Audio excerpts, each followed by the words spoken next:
get started, just a quick reminder to make sure you hit the subscribe button and also the like button to notify YouTube that you enjoy these videos. Take care. So I'll give you an example of identity. So imagine now, there's two people resisting the cigarette. This person's offering the cigarette.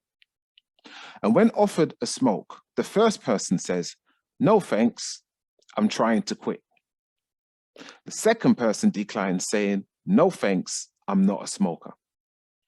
Do you notice the difference there? Do you see the difference in identity? One person is trying to quit because they still identify as a smoker. And you know what they will end up doing? Smoking.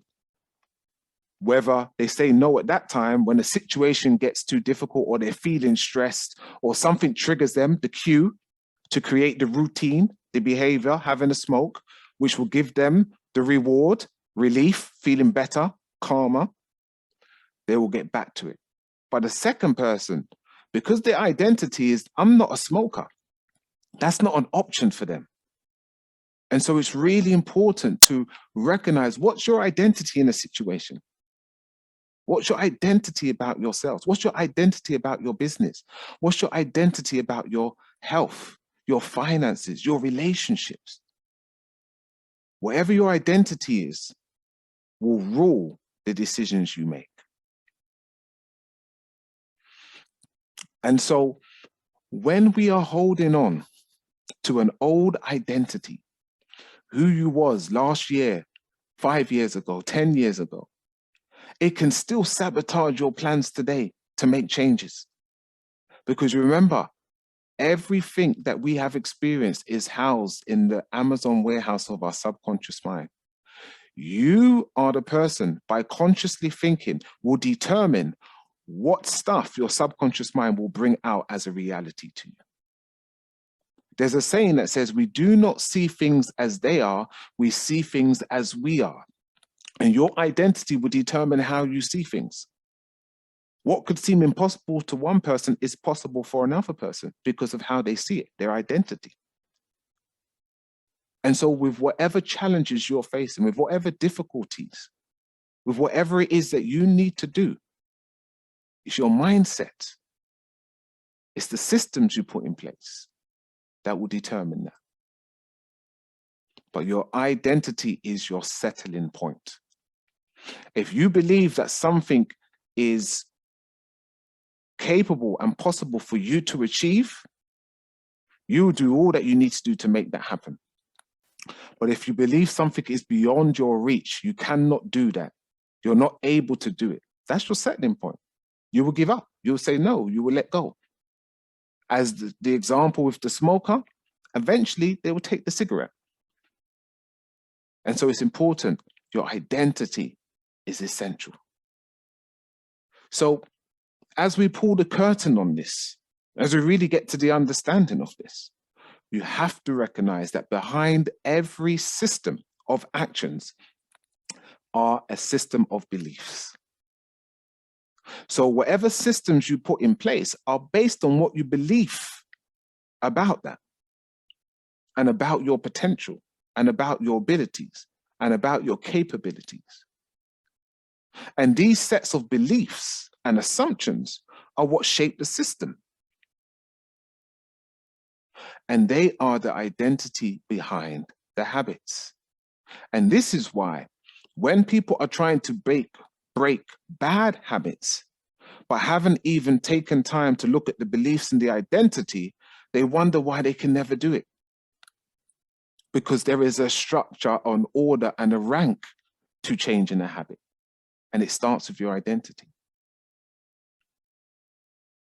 So this is a perfect picture of how it works. So you have your old identity, which is pulling the strings. And research has shown that once a person believes in a particular aspect of their identity, they are more likely to act in alignment with that belief. Whatever you believe about yourself and your identity is what you will operate out of, regardless if you have the ability to do something, but you believe you can't. And your behaviors are usually a reflection of your identity, either consciously or unconsciously. And so it's important to look over your identity. What do you really believe about yourself, your potential, your abilities in running a business, in being an entrepreneur, in being a parent, in being a partner? What is it? Because that's what will guide and govern you. That's what will determine the systems. That's what will determine the processes. And ultimately, that's what will determine whether you achieve or don't achieve your goals. Now, this quote is a very profound quote. And it says, sometimes the thing that is holding you back is all in your head. Now, I've always used to wonder, until I found out, I always used to wonder, how can, in circuses and stuff like that, how can these people control an elephant? An elephant is so strong, it's so big, it's so powerful. How could they ever get to control it? And just to keep it still, it could just pull through and destroy the whole tent. Until I found out how they break the spirit of an elephant is they will tie it up to a tree.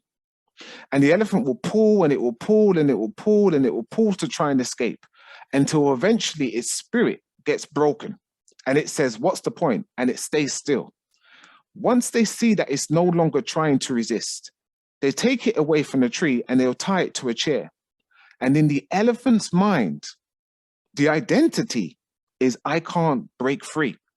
And so it sees the chair as a tree. And it's the same thing that we do. Your identity will determine your limitations that you hold for yourself, your potential and your ability. And so most of the time, the thing that is holding you back is your thinking. It's what's going on in your head. It's your identity. And so it's really important to look at these things, because unless we have made a conscious decision to upgrade our belief system, your belief system and my belief system was formed in the first 7 years of our lives.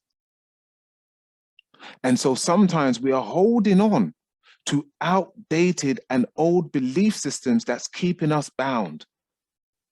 And it's important to understand that.